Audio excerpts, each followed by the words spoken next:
First of all I would like thank you. இதே மாதிரி தான் ஃபஸ்ட்டு மார்க் இன்டர்வியூவில் மிஸ்டேக் பண்ணிகிட்டு இருந்தேன். என்னுடைய ஃபஸ்ட்டு இன்டர்வியூவே வந்து டிஎஸ்பி சார் தான்.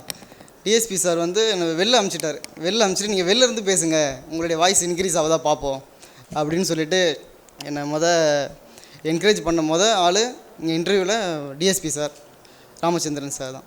அதுக்கப்புறம் என்னுடைய ஒவ்வொரு ஒரு டெக்னிக்கல் கொஷின்ஸுக்கும் எனக்கு ரொம்ப தேங்க்ஸ்ஃபுல்லாக இருந்தது, ஹெல்ப்ஃபுல்லாக இருந்தது.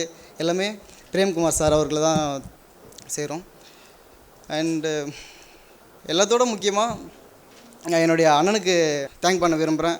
ஏன்னா என்னுடைய எல்கேஜிலேருந்து இப்போ நான் இங்கே நிற்கிற வரைக்கும் அவங்களுடைய ஹார்ட் ஒர்க் தான். ஏன்னா நான் ஒரு விஷயமும் அவங்ககிட்ட இருந்து தான் கற்றுக்கிட்டேன். எவ்வளோ வந்து இடையில ப்ராப்ளம் வந்தாலும் அதிலேருந்து நம்ம விலகக்கூடாது. அதாவது எங்கள் அண்ணன் வந்து ஒரு பழக்கடை வச்சுருக்காங்க. ஃபஸ்ட்லேருந்து ஒரு 20 இயர்ஸாக பழக்கடை வச்சுருக்காங்க. பழக்கடையில் தான் என்னுடைய படிப்பு ஃபுல்லாகவே பழக்கடை விற்று அதிலேருந்து வர்ற அமௌண்ட் அதை வச்சு தான் என்னை படிக்க வச்சாங்க. எப்படி சொல்கிறேன்னு தெரியல.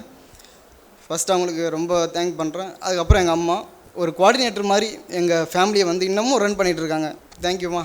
ஃபஸ்ட்டு என்னுடைய ஜேர்னி எங்கே ஸ்டார்ட் ஆச்சுன்னா, காலேஜ் 8th செம் ராவே ப்ரோக்ராமில் தான் என்னுடைய லாஸ்ட்டு அண்டு ஃபஸ்ட்டு அங்கே தான் ஸ்டார்ட் ஆச்சு.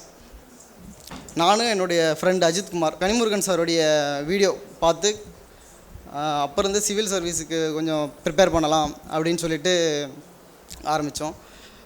அதுக்கப்புறம் குரூப் எக்ஸாமுக்கெல்லாம் ட்ரை பண்ணோம். எல்லாமே கொஞ்சம் கொஞ்சம் மார்க்கில் போயிடும்.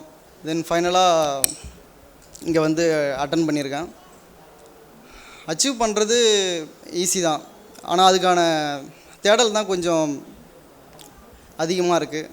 இடையில எவ்வளோ ப்ராப்ளம் வரலாம், நம்ம அதுக்காக தோண்ட விடாமல் நம்மளோட இன்புட்ஸ் அடிக்கடி உள்ளே கொடுத்துக்கிட்டே இருக்கணும். என்னோடய ஃப்ரெண்டு தங்கப்பாண்டி அடிக்கடி ஒரு விஷயம் சொல்லுவான், நம்ம டோனி மாதிரி இருக்கணும். ஏன்னா அவர் வந்து ரிசல்ட் எப்பவுமே எதிர்பார்க்க மாட்டார். அவர் போடுற ஒரு இன்புட்ஸ் அண்டு ப்ராசஸிங், இந்த 2 விஷயத்தை மட்டும்தான் அவர் கான்சன்ட்ரேட் பண்ணுவார். மற்ற எதையுமே அவர் கான்சன்ட்ரேட் பண்ணவே மாட்டார் அப்படின்னு சொல்லுவார். நான் அவர்கிட்டேருந்து ஒரு விஷயம் கற்றுக்கிட்டேன்.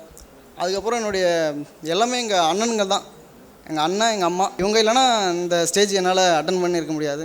இது ஒரு வெற்றியாக பார்த்தா கூட என்னுடைய பார்ஷியல் சக்ஸஸாக தான் பார்க்குறேன். ஏன்னா என்னுடைய ஃப்ரெண்ட்ஸ் இன்னும் அந்த 0.5 மார்க்கு 1 மார்க்கு இந்த மிஸ்ஸிங்கில் போயிட்டு இருக்கிறதால இது ஒரு பார்ஷியல் சக்ஸஸாக தான் பார்க்குறேன்.